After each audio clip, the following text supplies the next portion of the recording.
টেপি মা শোন না, আমার একটু জামা কাপড়গুলো ভাঁজ করে দে না মা। হ্যাঁ মা দাও, আমি এক্ষুনি করে দিচ্ছি, দাও। এই নে নে। এই যে মা, আমি সব জামা কাপড় ভাঁজ করে দিয়েছি, ঠিক আছে, এখানে রেখে দিলাম। এ কি মা, তুমি কাঁদছো কেন, কি হয়েছে?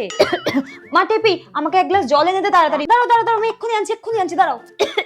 এ নাও মা, জলটা খেয়ে নাও, তাড়াতাড়ি ধরো। শোন না মা টেপি, ছাদ থেকে জামাগুলো নামিয়ে নিয়ে আয় না।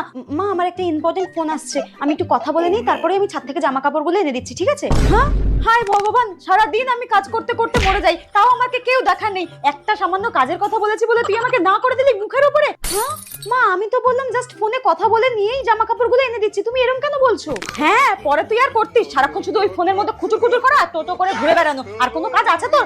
একটা কাজ করে দেয় না আমায়, একটা কাজ করে দেয় না। সারা দিন এত কাজ করে দেওয়ার পরেও নাকি কাজ করে দিই না, ভালো লাগে না।